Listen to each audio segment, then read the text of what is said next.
Hello, this is the video on the cash flow analysis. So you should be able to see here the cash flow analysis questions. And basically we're looking at the statement of cash flows here. You'll have to look at the income statement a little bit, but the first questions, do they use the indirect or direct method? Compare the cash provided used from operations to net income, and are they trending in the same direction? What is the largest adjustment in the cash flow from operations? So let's start there. I have Nike, one of my favorite companies. Uh, I think I just like the swoosh, not necessarily the company, but um, so this is the statement of cash flows for Nike. Oops, I'm sorry. Statement of cash flows for Nike. Statement of cash flows is usually the last statement that you're going to find. Um, and we can see that they use the indirect method because they start with net income and then they adjust it down here for the increases and decreases in current assets and current liabilities. They add back and subtract all the non-cash items from the income statement. So they must be using the indirect method because they start with net income. And 98% of the companies are going to be using that indirect method. So we can see that. Then the next question asks us to look at cash flows from operations, and is it trending in the same direction as net income? And this is important because net income is based on accrual accounting, and so it can be manipulated. Depreciation estimates, useful life estimates, inventory costing methods, things like that can inflate or deflate net income depending on what management might want to do. Cash flows, though, are not as easily manipulated. And so if you look at what's happening to cash flows with operations compared to net income, that might give you a clue about whether or not the company is manipulating their net income number in order to show better earnings per share or something like that. So in this case, we see 2009 is 17. We see 2010 is 31, so we see a huge cash inflow in 2010, and then we're back down to 18 in 2011. So if we scroll up to the income statement, which is typically the first or second statement shown, oh, here it is.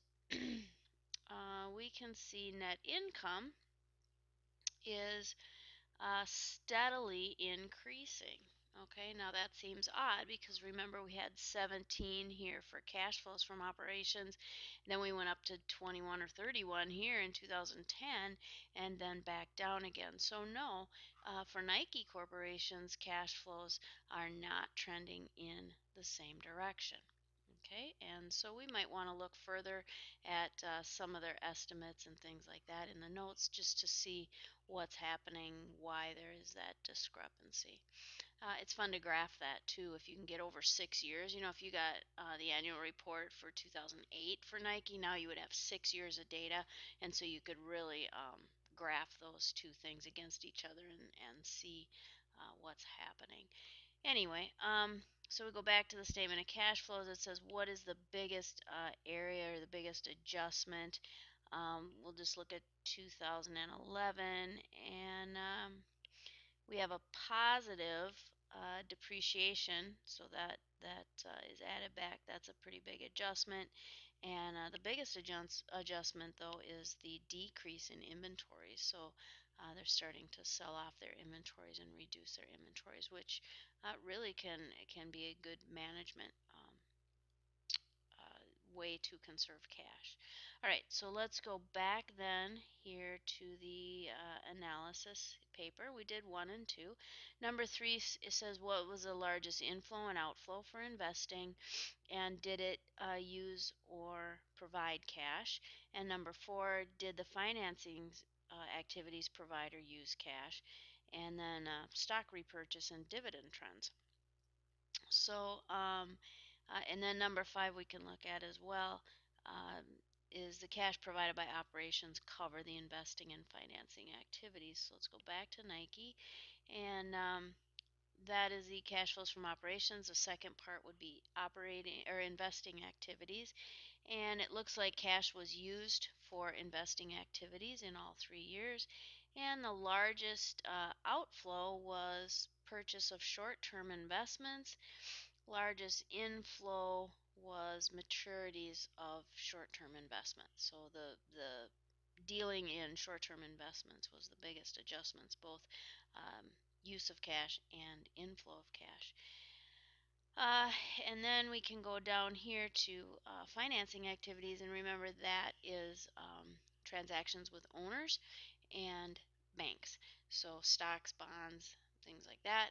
And so we're looking, and it asks for dividends and stock repurchase. So we can see the stock repurchase is steadily increasing.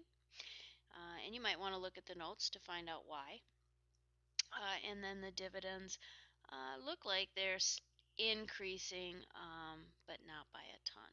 And so those would be the trends with the repurchase of stock and dividends. The last one is does cash provided by operations cover investing and financing?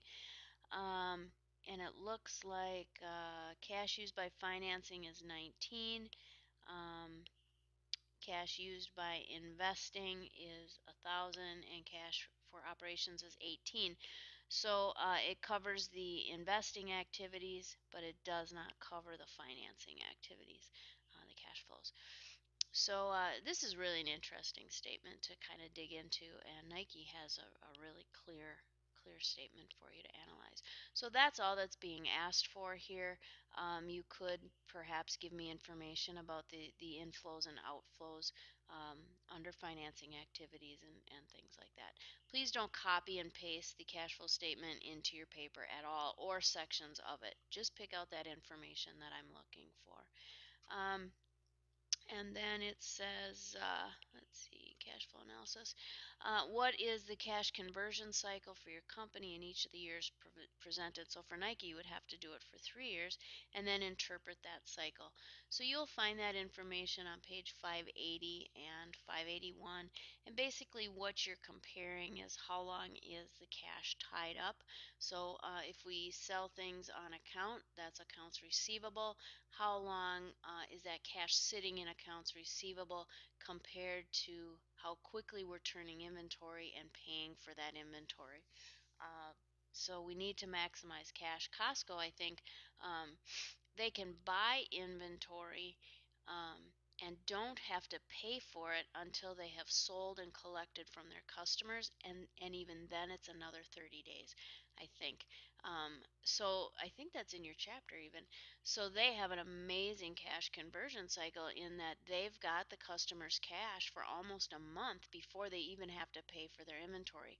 So that would be like me selling you some candy. You pay me cash. Now I've got that cash.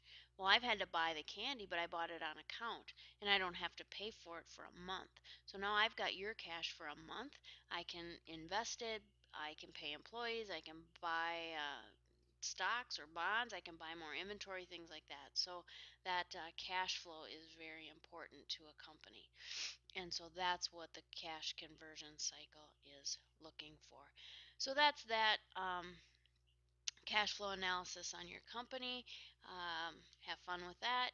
And let's see, there is a video embedded in the notes for the indirect method using a worksheet, and I kind of created that, so the book isn't going to be a whole lot of help in that area. Then there is another video that walks you through the investing and financing activities part of that problem, and now the video on cash flow analysis. So 3 videos this week should help you get through the problems. Make sure that you're reading the text, reading the notes and things like that so you can do well on the quiz and you really understand the theory behind cash and cash management. So that said, have a great week. And again, keep the questions coming.